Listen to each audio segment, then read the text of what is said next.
ঈদের দিন আমার বেস্ট পার্ট হলো সেজেগুজে রেডি হয়ে বিকেলের দিকে আম্মুর বাসায় যাওয়া আর সবাই একসাথে রাতে ডিনার করা। হ্যালো, আসসালামু আলাইকুম। সিম্পল একটা ঈদ ভ্লগ নিয়ে আজকে আমি চলে আসলাম যে ঈদের দিন আমি কি করেছিলাম। ঈদের দিন সারাদিন বাসায় রান্না বান্না কাজকর্ম খাওয়া দাওয়া এগুলো শেষ করে সন্ধ্যার দিকে চলে গিয়েছিলাম আম্মুর বাসায়। যদিও ঈদের দিন আমার তেমন কোনো ঝামেলা থাকে না, কারণ আমি আগের দিন রাতেই সব কিছু করে রাখি। তো এই জন্য ঈদের দিনটা মোটামুটি ফ্রি থাকতে পারি। তো রাস্তাঘাট পুরা খালি ছিল, যেতে যেতে ভালোই লাগলো। ভাবলাম একটা কেক নিয়ে যাই। তো আম্মুর বাসায় একটা কেক নিয়ে গেলাম। যেই দেখি আমাদের ফুলপরি সেজে গুজে বসে আছে, আসলে ওকে চেঞ্জ করাচ্ছে না যে আমরা যাব এই টুকটুকিটাকে দেখবো, এই জন্য। তারপরও শুরু হয়ে গেল খাওয়া দাওয়া। তো আমরা একবারই ডিনারে চলে গিয়েছিলাম, একটু লেট করে যেহেতু গিয়েছি।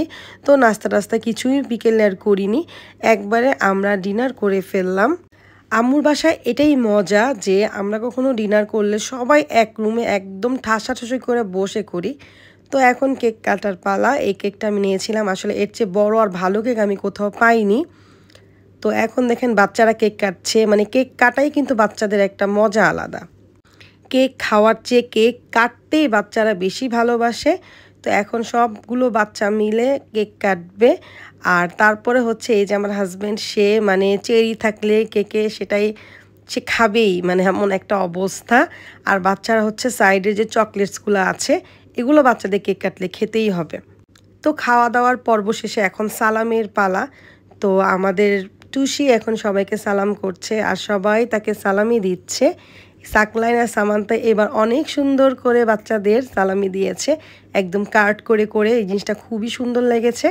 আর ছোট খালাকে ওই দিন সবাই চেপে ধরেছে সালামির জন্য। ছোট খালা হচ্ছে আমাদের ঈদে সবাইকে গিফট করে, কিন্তু সে কখনো সালামি দিতে চায় না। তার থেকে শুধুমাত্র আমার মেয়ে আদায় করতে পারে, আর কেউ আদায় করতে পারে না। আর সবাইকে ঈদের আগে গিফট করে দেয়। তো ওই দিন ছোটো খালা থেকে সবাই গিফট আদায় করেছে, মানে সালামি আদায় করেছে। আর সুন্নাকে প্রথম গিফট করলো রিনাজ, আর সৃজনকেও করলো। তো সব কিছু শেষে আমার ছোটো মামি অনেক ফুচকা, আরও আম্মু সেমাই অনেক কিছু রান্না করেছিল। আমরা কিছুই খাবো না যেহেতু সবাই কেক খেয়েছি। তো ছোটো মামির ফুচকাটা সবাই খেলাম। এখন বিদায়ের পালা।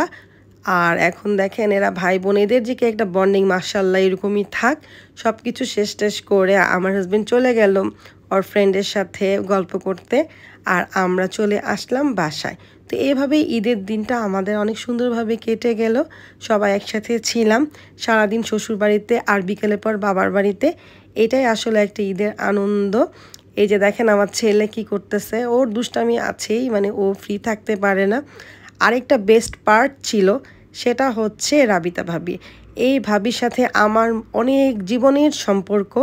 মানে উনি থাকে বাগেরহাট, তো বেড়াতে আসছিল এবার ঈদে ঢাকায়। মানে বেস্ট একটা সময় আমরা একসাথে পার করেছি।